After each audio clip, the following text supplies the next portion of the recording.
சிறிய ஒரு கிராமம், சுற்றிலும் பசுமையாக விரிந்த வயல்கள்.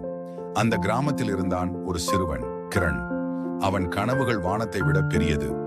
ஆனால் அவன் உலகம் பாரம்பரியத்தின் வரம்புக்குள் கட்டுண்டிருந்தது. ஒவ்வொரு நாளும் பள்ளிக்கு ஓடும் குழந்தைகளை பார்த்து கொண்டே தனது கோடாரியை தூக்கி வயலுக்கு செல்ல வேண்டியவன் அவன். ஒரு நாள் தைரியமாக அவன் கேட்டான், அப்பா, நான் பள்ளிக்கு போகலாமா? ஆனால் அவன் அப்பா தலையசைத்தார்.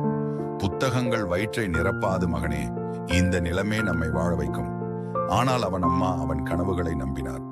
இரவு முழுவதும் உலகம் தூங்கும் போது பழைய ஒரு நோட்டு புத்தகத்தை அவன் கைகளில் கொடுத்து மென்மையாக சொன்னார், கல்வியே இருளில் ஒளி, கற்றுக்கொள்வதை நிறுத்தாதே. வீசிய தெருமின் விளக்கின் ஒளியில் கிரண் எழுத்துக்களை பதித்து படித்தான். அவன் ஒளியை ஒளிக்கற்றை போல பிடித்துக் கொண்டது. ஒரு நாள் கிராமத்துக்கு ஒரு அரசு அதிகாரி வந்தார். விவசாயிகளுக்கு உதவும் ஒரு சாக்கடை திட்டத்தை அறிவித்தார். ஆனால் அந்த ஆவணங்களை யாரும் புரிந்து கொள்ளவில்லை. குழப்பமான முணுமுணுப்பு சுற்று முழுவதும். அப்போதே கிரண் முன்னே வந்தான்.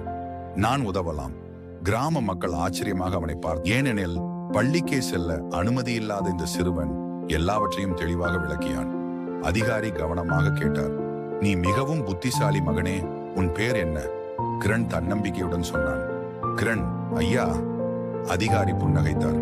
நீ மேல் படிக்க வேண்டும், நான் உதவுகிறேன். அவனின் தந்தை அதை தொலைவிலிருந்து பார்த்து கொண்டிருந்தார், மௌனமாக, ஒன்றும் பேசாமல். ஆனால் அந்த மாலை வயலின் ஒரு முனையில் உட்கார்ந்திருக்கும் போது அவர் மெதுவாக சொல்லி, நீ என்னை மாற்றிவிட்டாய் மகனே. உண்மையான செல்வம் கல்விதான்.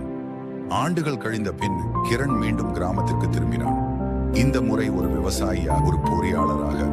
அவன் கொண்டு வந்தது புதிய கால்நடை முறைகள், புதிய சாகுபடி யுக்திகள், ஒரு புதிய எதிர்காலம். மக்களின் முகங்களில் மகிழ்ச்சி பரவியது. கிரண் நம்மை மாற்றிவிட்டான். கிரண் சிறிது புன்னகையுடன் சொன்னான், கல்வி முதலில் என்னை மாற்றியது. ஏனென்றால் உண்மையான செல்வம் கல்விதான்.